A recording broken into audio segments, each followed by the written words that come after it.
Hello everyone, I'm Denis Poisson, this is the Foolish Fish channel, and today I want to show you my favorite books that came out in 2024. I've got quite a massive pile of books that really I feel have made the entire occult scene an amazingly better place this year. And so I want to show you all the books that I really appreciated this year, and also I want to show you my top 10. So I'm going to keep my top 10 till the very, very end.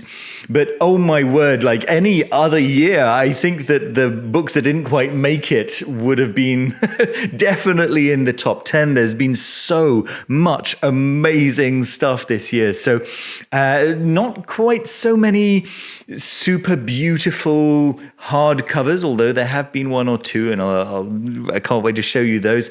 But in terms of the paperbacks that have come out this year, I've been really, really impressed in the step up in terms of quality of the kinds of paperbacks that we've been getting this year. So let's get started, in fact, with one of the most iconic paperbacks that's come out this year, and it's been The Sorcery of Solomon by Sarah Mastros, and you will have seen my review on this one. I thought it was great, really a nice introduction for many people to Solomonic magic, and I think it's going to be a classic. So that's awesome. In fact, everything that I'm showing you today, these are going to be all books that are staying on my shelves, and the books that stay on my shelves tend to be books that I feel fill a gap that I can recommend to clients who call me, anyone who wants to know, hey, Denny, what can I read that can help me to understand this or that topic, help me to deepen my understanding, deepen my knowledge. And I think that The Sorcery of Solomon absolutely does that. Second paperback in a similar vein that kind of goes deep and goes in an academic direction, right? And yet stays really accessible and enjoyable and exciting, right? It's so easy to get bogged down with the footnotes and so on, but no, everything is. You can tell that the real research has gone in, but also the author has made an effort to make everything fresh and enjoyable, and that's Welsh Fairies by Mara Grace Starling. Fantastic book. If you haven't seen my review of this one, please go and check it out. It's if you're interested in work with the Fae in general, and if you're interested in Welsh folklore, you're going to enjoy this one. All right, the next one's another one that I reviewed very recently. It's The Waters of Mnemosyne. For all the reasons that I just described for the previous two, this is now my go-to book when people say to me, hey, I'd like to start exploring a little bit the Greek mysteries. I'd like to start exploring Greek religion, but I don't really want to join a Greek religious group per se, but I do feel called to work with the ancient Greek gods and goddesses. This is the one that I'm going to be pointing people towards from now on. Dark Arts and Crafts by Tehani Parham and Peter Coleman, of course. I really like this one as my first occult book. People who are interested in getting into it. It's just so lovely. It's so breezy. It's the humor in it is just spot on. It's just a very enjoyable read without taking itself too seriously, and yet the information, the history that is laid out here is really good stuff. I wish this had been my first occult book, and the spells that are shared in there, they're all workable, they're all accessible, and I think it makes a really, really nice introduction to the occult. Then we've got A Path to the Grail, Dion Fortune's A Path to the Grail, with notes by Christian Gilson. This was Hollythorn, of course, Hollythorn Press, who, of course, had a second incredible book out this year on Irish magic. I wasn't able to get my hands on that one, unfortunately. But from what I've seen, everyone who's had their hands, been lucky enough to have their hands on that particular book, have said it's extraordinary, it's fantastic, it's a very beautiful hardcover as well. But I spent many evenings reading this one and rereading. In fact, you can see I'm going through it a second time. It's an object of study for me. I must say that I have to admit that I enjoyed Dion Fortune's writing a bit more than I enjoyed Christian Gilson's insightful commentaries. Some of them have been very insightful, but because it's so close to me, it's difficult for me to be okay with the areas that I disagree with, because I have very, very strong opinions. But oh my goodness, I've enjoyed reading this so much. All right, next we've got Tot Mezza, A Blade of Two Ways, of course, by Frater Acher. Slightly specialized interest book. Have a look at my review, of course. It's lovely as always. It's 3 hands press, so it's beautifully bound, beautifully presented with images from Rowan E. Cassidy. It's just gorgeous, and it's also naturally, obviously fascinating on the use of magical blades. Great stuff. Oh my goodness, David Heimsmith has been so busy this year. So I didn't bring out all of his paperbacks, which every single one of them has just been an absolute jewel. But he's recently started producing these little hardcovers as well. He's gone towards a print on demand because he's producing the books at such a rate. I think it's been 10 books this year. Absolutely incredible. And his very latest one is Shattered Field of Reflections, and it's so good, folks. It's a rewriting of The Fountain of Wisdom, which he had already written a full commentary for in his Lightning Flash of Aleph series. But so in here, he essentially rewrites it in a way that reveals itself a little bit more easily for the average Kabbalah practitioner. Fantastic stuff. Then we got The Secret Freemasonry of a Priest in the Temple of Nature. This is a fresh publication from Lewis Masonic, like an essential translation and just making available a fascinating aspect of Freemasonry, or should I say a particular branch of Freemasonry. Really very, very cool. Then there was, of course, the Black Letter Press edition of Ars Goetia, which I've fully reviewed with all the different manuscripts all shared and compared by Paul Summers Young. Really cool stuff. Beautiful edition. Look at that. Look how lovely that is. Yeah, very cool. That's the Ars Goetia. Of course, Black Letter Press also published the Conte de Gabalis, which is an essential source for many grimoires. Very interesting, very entertaining, but also with a deep magical core to it. Very cool. Then there was De Natura Rerum. I mean, essential work. I mean, obviously none of this is ever going to be leaving my shelves. It's staple stuff. And again, any other year this would have been in my top 3. But yeah, this lovely deluxe edition of De Natura Rerum, an essential translation of Paracelsus's works. Very lovely, and the kind of standard edition as well, which fits really nicely with the rest of the collection.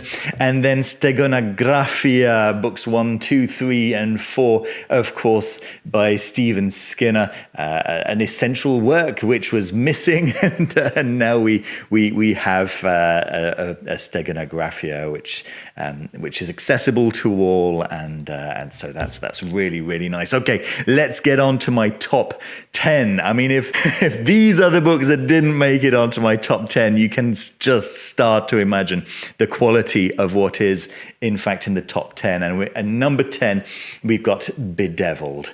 And this is Dunya Rashid. And this is going to be, once again, my go-to book for anything about the jinn.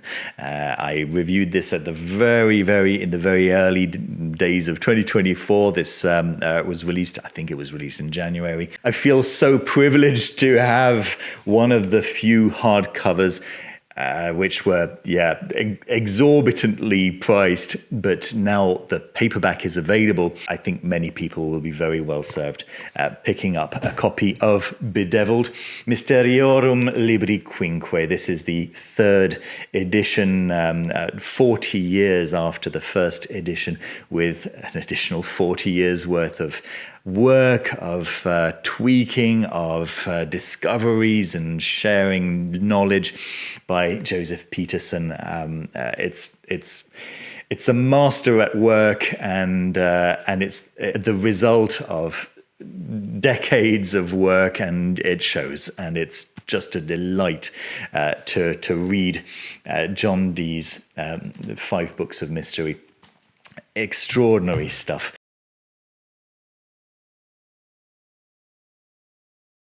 Then we've got in, we've got 10, 9, 8. In 7th place, we've got Matt Oren's Psychic Tarot. And the reason I've put this in 7th place is because there is so little out there that is not aimed at the absolute beginner.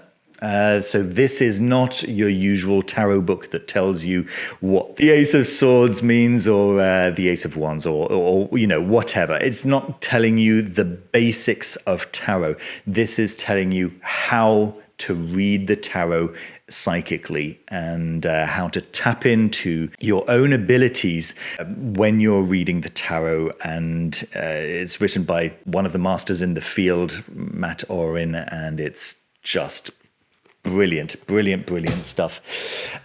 This one's one that I haven't reviewed yet. I received it just a couple of days ago. It's the Clavis Intelligentarium by David Rankin. David Rankin's written an initiation to grimoire work, to Solomonic circle work, spirit evocation that anyone can do. So it's a lesson for beginners, and it's a pointer for people who've been doing it for a while, how you can adapt your work, how you can enhance your work, how you can make sure that your work in the circle works the best it possibly can.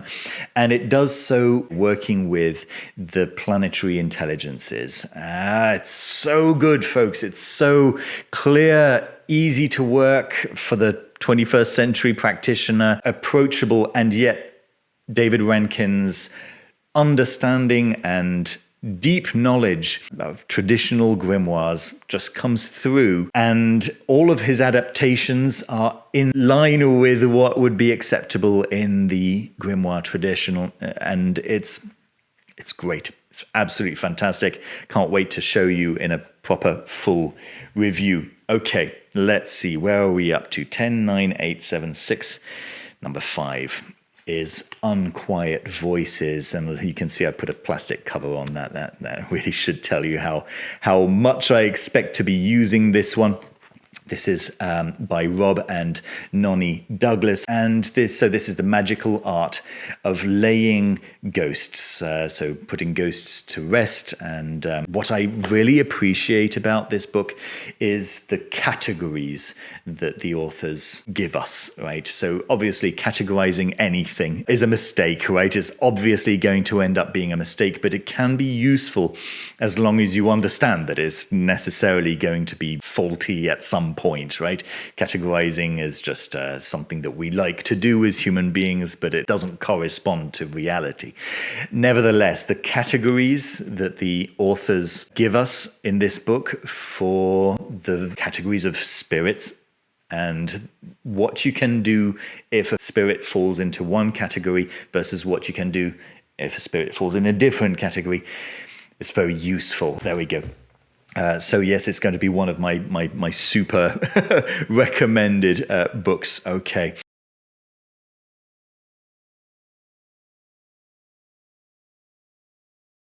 Let's see, 4, 3, 2. Oh, I've done too many books here. Have I got 11 in total? 1, 2, 3, 4, 5, 6, 7, 8, 9, 10, 11. Yes, all right. So there's going to be a number 1, and then there's going to be a number S. I don't know, like a super book, because it really is. You'll see. We've got Cyprian's Offices of Spirits, of course, the late Jake Stratton Kent's final book that was published by Hadean Press that accompanies his Night School Part 1. This is the Night School Part 2, and it's just really, really lovely. Let me just reach behind me so I can show you the super deluxe edition that was published by Hadean Press when this one came out. So yeah, you've got Night School 1, Night School 2 in very nice.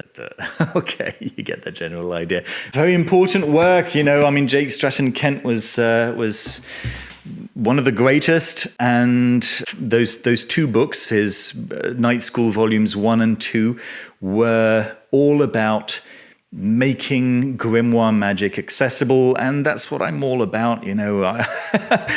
It's what I care about. And so yeah, reading his Cyprian's Offices of Spirits has been bittersweet, of course, but it's been lovely, because you know that some people are going to pick that book up and discover a world of spirit work, and it's going to change their lives, and it's just fantastic. Okay, in position, folks. Oh, it's so good. It's so good. It's Hellenic Tantra. So this is a book on theurgy. The title's a little bit tongue-in-cheek. The author's very aware that there's no such thing as Hellenic Tantra, and yet he proposes that the non-dual aims of Tantra are very similar to the non-dual aims of Iamblichus's theurgy, and it's so enjoyable to read an author who knows what he's talking about in terms of theurgy from an experiential point of view, and who can put it into a language that is recognizable, you know, easy to follow. People who haven't had these kinds of experiences, you get an insight, you get a feel for what it must be like. And for people who have had these experiences, it's instantly recognizable as the real thing, as the real deal. And yeah, this is superior stuff. All right, in place we've got Sigrun and the Mist. I reviewed this just a couple of weeks ago. Jack Grail does it again, folks. This is a play, sure. It's also so much more.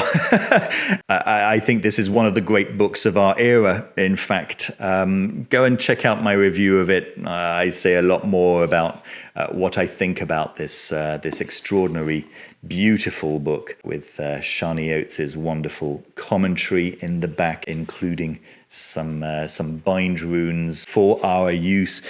Again, fantastic stuff. And then in spot, it's Semisilam, of course, my lovely artisanal edition, which I was very, very willing to spend a couple months of salary on, right? It's just the works of José Gabriel Alegría Sabogal. I have never had a book in my hands with such beautiful paper. I have rarely seen such beautiful art in my life.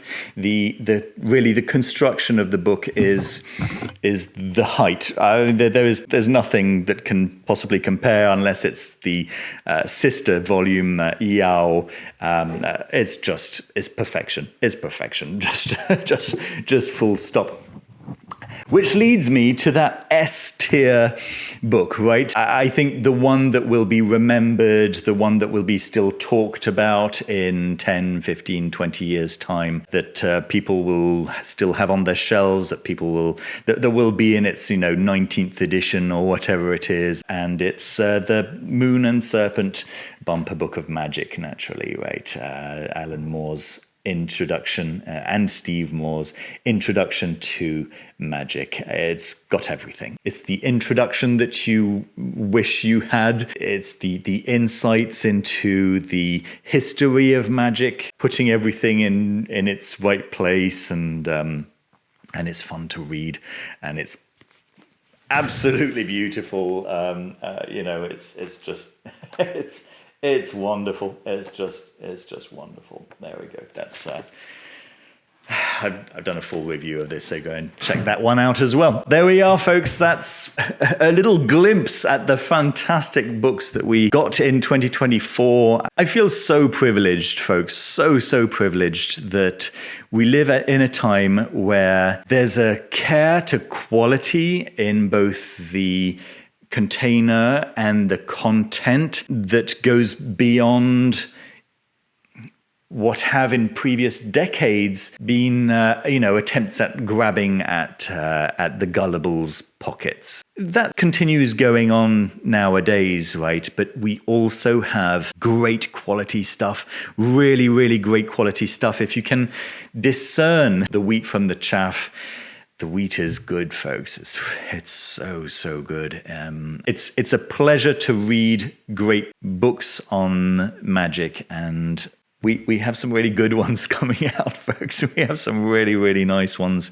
We're very, very lucky indeed. There we go, folks. I just want to say a big thank you to all of you watching. A huge thank you to those of you who keep the channel alive and for keeping me and my family alive, right? I mean, this is what I do, and I just want to say thank you. Being able to look after my little family like this, it means the world to me. So thank you. So of course, a big thank you to the Level Infinity members and all the Level 3 members whose names you can see scrolling up over here. But every single one of you, whether you're contributing at the highest level, like David Vincerini, like Caitlin Kopok and Susanna Redelse and Linda Hendricks and Stephen Hunter and Thomas, and also everyone who's just contributing as much as you can, the $2 tiers and the $5 tiers and the $10. Thank you for keeping me alive. I'm off to France. I'm probably already in France by the time you're watching this, visiting my family, and that's another thing. I just wouldn't be able to do those kinds of things if it weren't for your support. So thank you very, very, very much indeed. If you'd like to support the channel, then of course, yes, the Patreon is the best way. I also do one-to-one conversations for those people who are looking for recommendations, looking for the next step in their own spiritual journey, looking for maybe simply a tarot reading. And I always really, really enjoy those. So I want to say a big thank you to those of you who book sessions to chat with me as well. It makes a big difference to me financially, and of course, I just really enjoy chatting to you guys, so thank you very, very much for doing that as well.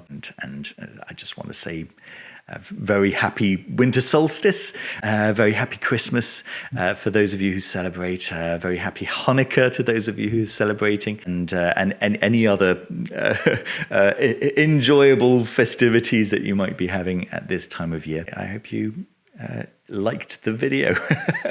Speaking of which, don't forget to hit the like button, subscribe if you haven't done so already. All right, folks, take care of yourselves, take care of each other, and I'll see you soon with another video. Bye-bye.